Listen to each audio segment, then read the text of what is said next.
Hello, I'm Steve Shaw, National Coordinator of Football Officials and Secretary of Rules Editor for the NCAA. And today we're continuing our series of training videos for 2025, and we're going to be featuring game action from Week 5. Now, 3 things I want to hit very quickly. Number 1, we're doing a great job with our line of scrimmage action, but we've got to continue to work hard, hold the line there. It's a point of emphasis. Let's continue to focus there. And the new injury timeout rule, continue to work that. We have our bright line. If the player goes down injured after the ball spotted, we charge a timeout. Not a perfect rule, but it's working so far.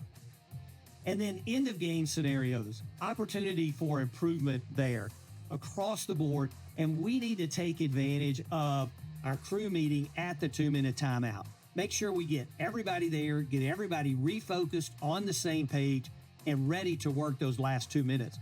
Those last 2 minutes, many times, determine how we're viewed from the entire game. So let's be ready to handle the end-of-game situations.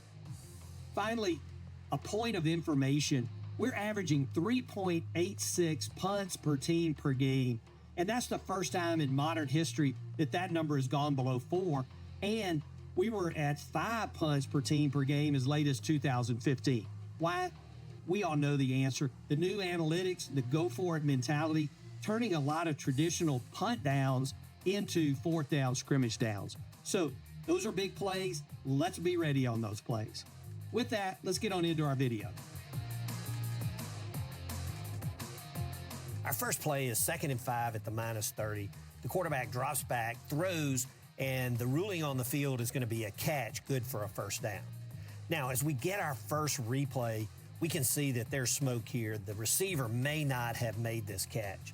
And as we go back now and take a look at the All-22, we can see that at the moment of the catch, no catch, the line judge, he's got traffic between him and the receiver, and the umpire is just a little late getting his eyes there. And so we're going to cycle through the balance of the replays, and we can see that the nose of the ball, it hits the ground before the receiver gains firm control. And we're going to get an announcement after review by our referee. After review, the receiver did not complete the process of the catch. It is an incomplete pass. It will be 3rd down. Please reset the game clock to 11 minutes and 14 seconds, 11:14. Now, as a reminder to the crew and replay, on overturns, we're only resetting the clock after the 2-minute timeout. This is to expedite the replay process so we don't spend additional time on the clock during the review, and is to keep the game moving. Now, if there's an obvious error with the game clock, it runs during a try or something similar, we can always correct that. But on an overturn, only correct after the 2-minute timeout.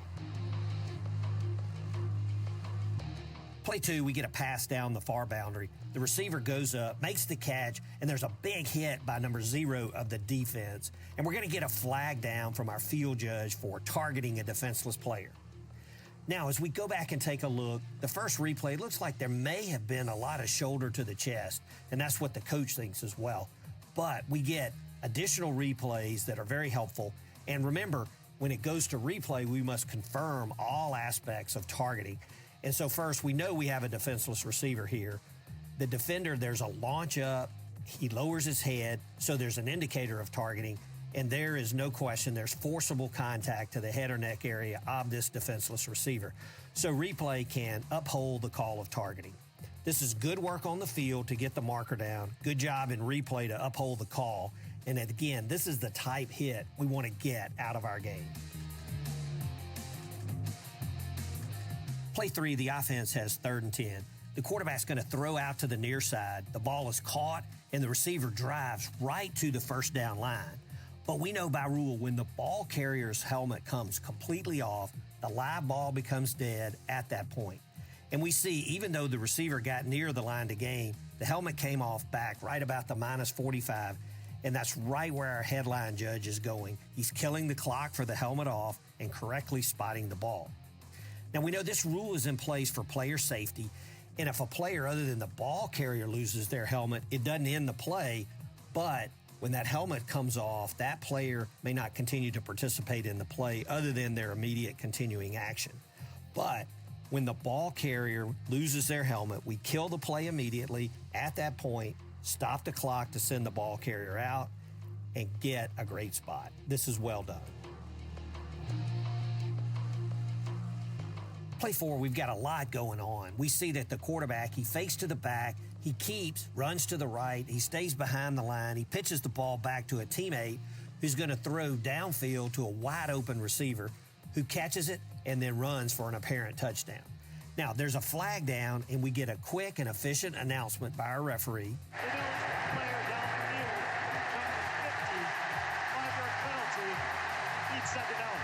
And as we go back and take a look at the play, we see we're snapping just short of the minus 25.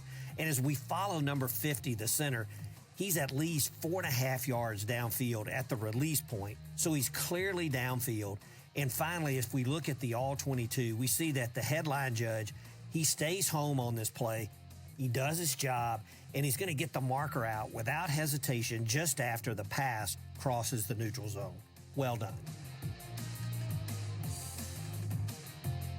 Play 5 is going to be a 2-play vignette on potential horse collar tackles. Now, the first play, we see the receiver, he gets behind the defense, makes the catch, and the defender's in chase mode. He grabs the inside collar of the jersey, gives it a tug, and then he's going to drag the receiver down at the 3-yard line. Now, we know by rule that players are prohibited from grabbing the inside back or side collar of the shoulder pads or jersey. We also include the nameplate area and abruptly pulling the ball carrier down. That's a horse collar tackle. And even though the action here was the start of a horse collar tackle, because he did not pull the player down with the horse collar action, there's no foul. Play 2 is another illustration of action that is not considered a horse collar tackle. We get a pass out to the motion man. The defender grabs him in the collar, but again, he rides him down with the aid of another defender. So no foul here. The rule requires that the ball carrier be abruptly pulled down, and these two plays don't meet that definition, so no foul. Play 6, we see the quarterback, he scrambles out to the right.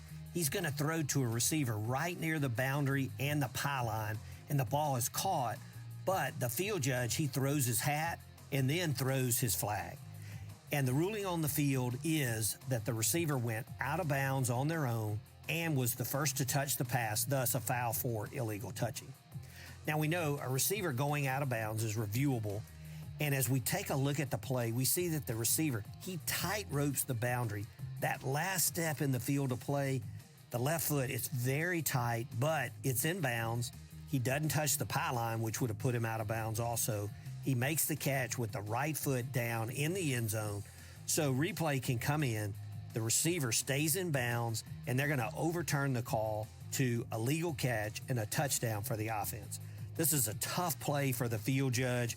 Good job by replay sorting it all out. Play 7 deals with pre-snap actions, and as we can see, a player comes back in motion to the formation, and the offensive linemen abruptly shift in unison. This pop-up action and shift, it simulates action at the snap, and we would definitely support a false start call on this type of action by the offense. Remember, we hold the offense and the defense to the same standard concerning simulating action at the snap. Now, in addition on this play, there's another foul by the offense. We see from the end zone view, the snapper, his hands are at or below the knees, so he is established as the snapper. And we know by rule, he may not move to another position prior to the snap. So when this shift occurs, we see that the center moves to the right guard. So that's a foul. So we're doing a great job with all of our pre-snap actions, but don't let up in any way. Our last play is an end-of-game sequence. Now, first, we must always be game aware. And as we see here, the offense is in victory formation. There's 16 seconds left, but the defense has 3 timeouts remaining. So we must be aware that the offense needs to bleed time off the clock to avoid running a 4th down play. Now, on 1st down, the quarterback, he takes the snap, he backs out, he may be a little hunched over, but we see the referee comes in, he blows the whistle and kills the play quickly, too quickly in this situation. Now, this is tough, and usually we want to kill the play quickly to avoid fights and other issues, but you have to be game aware of what the offense needs to do. You see the coach is very upset. Now, on the 2nd down play, the quarterback goes down quickly and the defense calls another timeout. No issue there. But then on 3rd down, the quarterback drops back again and we kill the play and put 3 seconds back on the clock. and that forces the offense to run a fourth down play. Now, on fourth down, the offense, they're going to take the snap, run backwards, and the quarterback takes the safety to get the final 3 seconds off the game clock. So a few points of note here. Number one, we must be game aware at the end.